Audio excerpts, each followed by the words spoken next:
By now, you may have heard of Project 2025, but if you're still sort of scratching your head and wondering what it is, you're not alone, and it can be hard to separate the hysteria on the left from the real facts of what's actually going on, including how closely Donald Trump is aligned to this thing. We're going to get to that in a moment, but the basic gist is that Project 2025 is a 900-page handbook for the next Republican president, yes, Donald Trump if he wins the election, put together by the Heritage Foundation. This is a conservative think tank and involving former Trump administration officials. And it proposes a transition plan involving expanding presidential powers, the purging of tens of thousands of government workers and replacing them with Trump loyalists, defunding the DOJ, dismantling the FBI, breaking up the Department of Homeland Security, all things which on this show we have called out as being as ridiculous as calls to defund the police from those on the left. You see how crazy it works on both ends? But I think it's reasonable to say there's something quite unsettling about what Project 2025 is pushing. But there are still so many questions. For one, is this agenda really as closely linked to Trump as the left-leaning media would have us believe? And how realistic is it that any of this could actually happen? As Dan has said on the show before, there are a lot of problems in government, and change is certainly welcome, but Project 2025 seems to be as much about eliminating anyone who isn't loyal to the message as it is about changing government policy. And that's what's really concerning. It doesn't help that the leaders of the Heritage Foundation said this last week. We're in the process of taking this country back. No one in the audience should be despairing. No one should be discouraged. We ought to be really encouraged by what happened yesterday. We are in the process of the Second American Revolution, which will remain bloodless if the left allows it to be. Now, the left-leaning media latched onto those comments and hit the panic button, and so did the Biden campaign. It will mean the end of democracy. A MAGA World Manifesto and a vision of implementing a startlingly authoritarian form of the U.S. government. And the vision in many ways is a dark and an anti-democratic one. Project 2025 is the GOP's version of Mein Kampf. The difference is Mein Kampf is only 700 pages. Project 2025 is 900 pages. It wants to control all of our lives. Meanwhile, Donald Trump's distancing himself, writing on Truth Social, "I know nothing about Project 2025. I have no idea who's behind it. I disagree with some of the things they're saying, and some of the things that they're saying are absolutely ridiculous and abysmal. Anything they do, I wish them luck, but I have nothing to do with them." And other Republicans brushing away Project 2025 as ideas. Think tanks do think tank stuff. They come up with ideas. They say things. I like Heritage Foundation. I agree with some of the things they stand for, but there's a bunch of scholars and people that turn around and work on different projects. But our candidate for president is Donald Trump. And Donald Trump is running on restoring common sense, working class values, and making our decisions on the basis of that, not on ideological lunacy, which is what we've seen over the last 4 years under Joe Biden. Is that what Project 2025 is? Is it ideological lunacy? No, I think it's the work of a think tank, of a center-right think tank, and that's what think tanks do.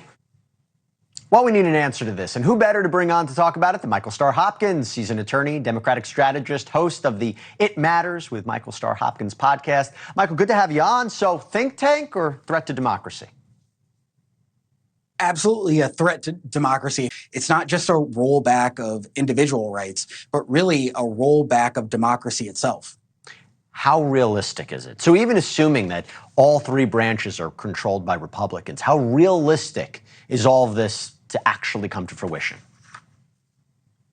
The problem is you don't have to get 100% of the things in Project 2025 accomplished to really dismantle the government and dismantle democracy. If you do 20% of it, if you round up undocumented immigrants and put them into stadiums to deport them, if you put in a national ban for abortion, those are all things that really, at our fabric, will rip apart our democracy. I tried to find a video on TikTok to download of, I don't care, a child, any American, reciting the Pledge of Allegiance. But good old TikTok, good old liberals, y'all can't just do one straight. So I pledge allegiance to the flag of the United States of America and to the republic for which it stands, one nation, under God, indivisible, with liberty and justice for all. Now, you might have heard all over social media a conservative saying that The United States is a republic, not a democracy, right? It's a republic, not a democracy. That's why I did recite the Pledge of Allegiance that states to the republic for which it stands, not to a democracy. You know what I'm saying? Do you see where I'm going with this? Threat to our democracy. But yet, your democracy is a threat to our republic. Have you ever wondered what the difference is between a democracy and a republic? In this video, we'll dive into the differences between these two forms of government. Democracy comes from the Greek words for people, demos, and rule, kratos.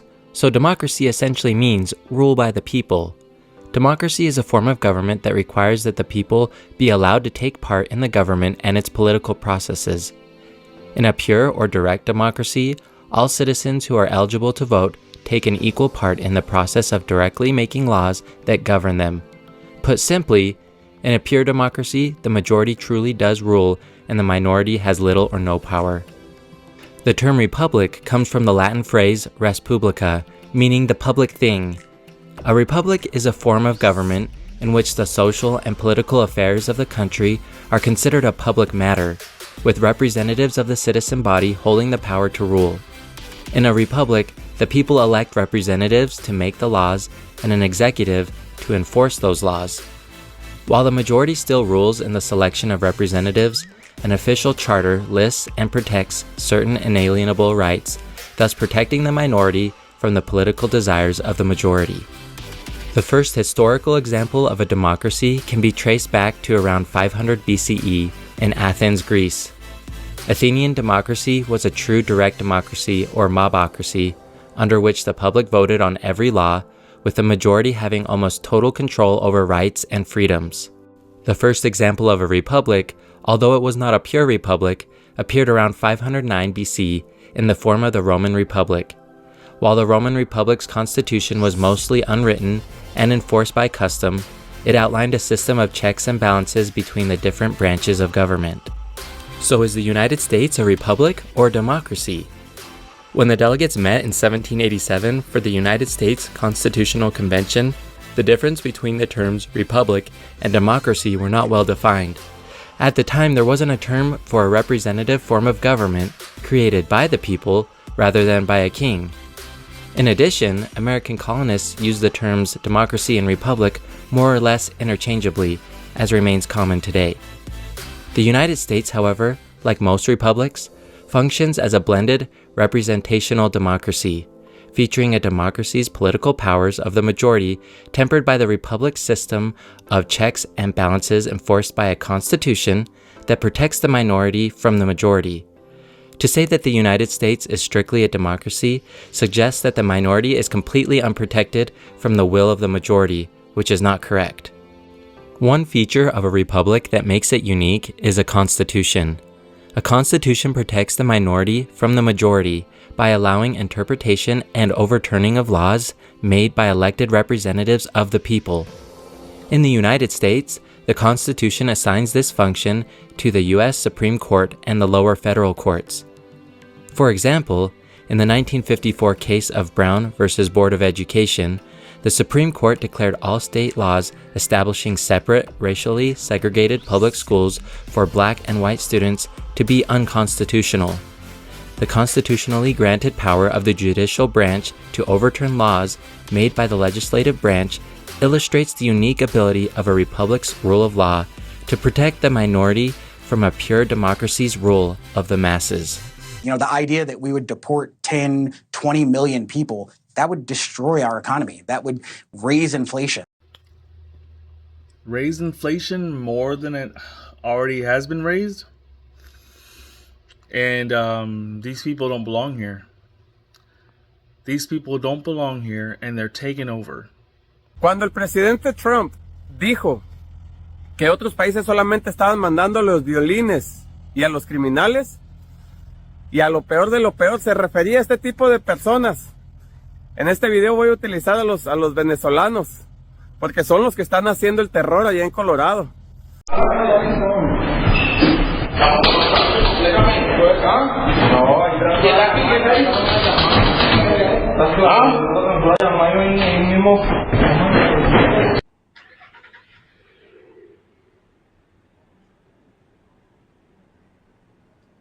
Nigga, the Venezuelans is taking over. They just jacked them? Oh, me. These niggas is out here tripping.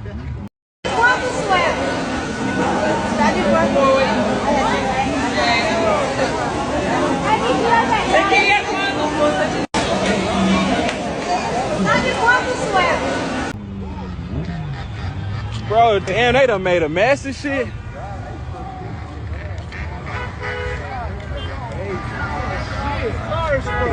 Nigga, y'all are on bullshit out here. That is on bullshit.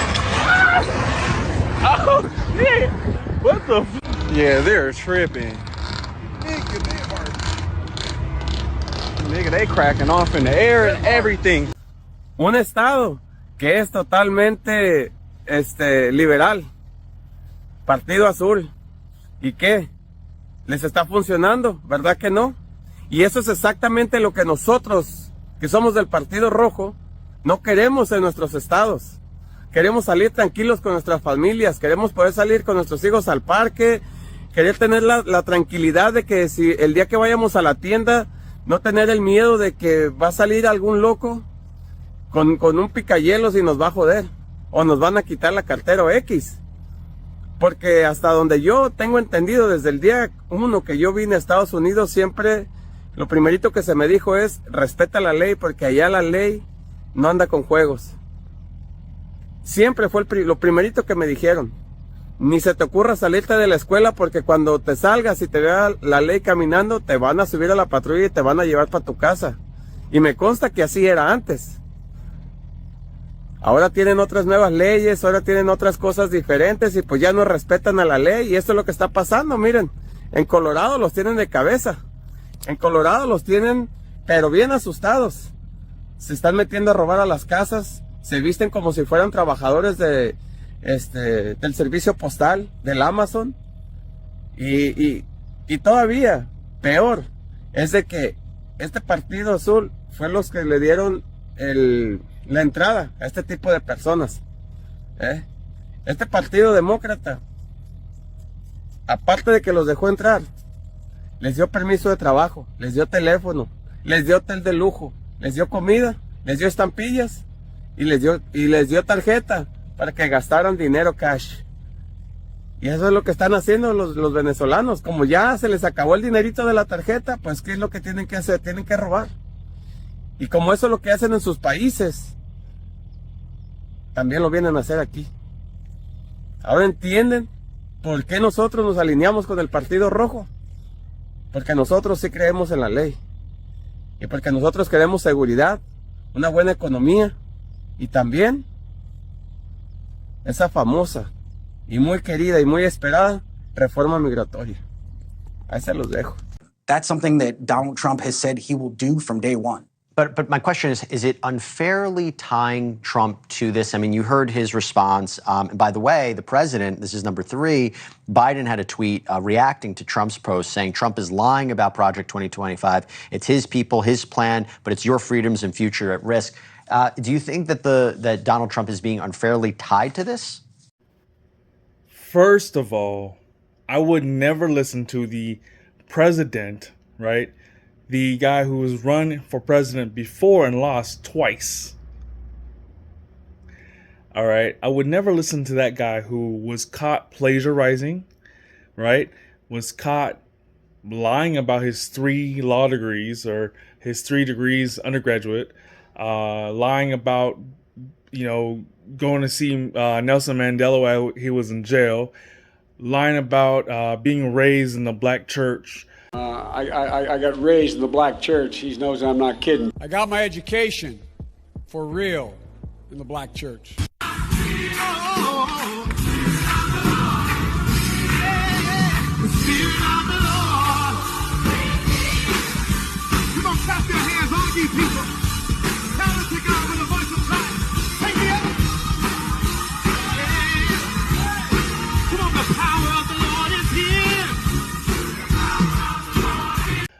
lying about being raised in the Puerto Rican community in Delaware or wherever you're, Scranton, Pennsylvania, politically.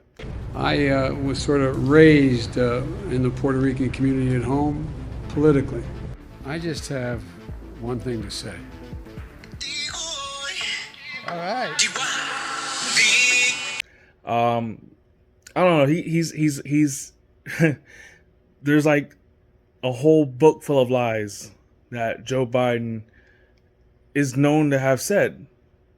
So why would I believe if Joe Biden said that Trump was lying about Project 2025?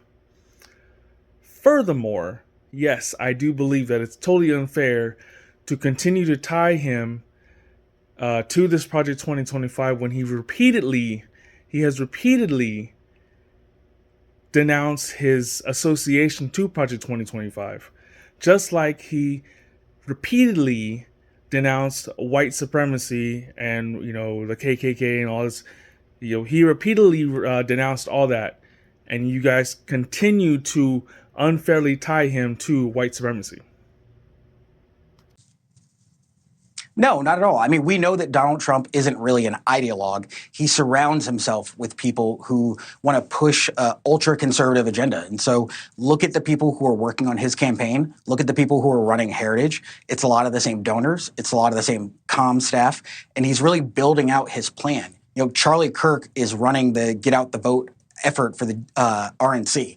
Charlie Kirk is someone who came out today and said Project 2025 is the blueprint for a second Trump term. But like you said, Charlie Kirk said that. What did Donald Trump say? It's your boy King Churro. Thank you for watching. Remember that you're loved, and remember to be great every day, because tomorrow is never promised, especially when you got Democrats, right, trying to take away that tomorrow for us. Love y'all. Peace out. Every day you wake up, you got a decision to make. To go right or left, up or down, right or wrong. At the end of the day, you make the decision. Nobody forces you. So make the right decision. Make moves, set the goal. Stop making excuses, man. And if it look like a duck, walk like a duck, and sound like a duck, it's a duck. Stop guessing. Just do the right thing. You heard? You hear me? I love y'all. Stay positive. Love one another. All right. Drop out, what you gonna do? Well, here's my answer. I am running and gonna win again. We do not need 4 more years of bluster and bumbling and chaos. Come on, man. We have seen that movie before, and we all know that the sequel is usually worse. Come on, man. America's ready for a new chapter. Come on, man. America's ready for a better story. Come on, man. We are ready for a President Kamala Harris. Come on, man. I've given my heart and soul to our nation. And they have nominated Coach Walls and me to be the next Vice President and President of the United States of America.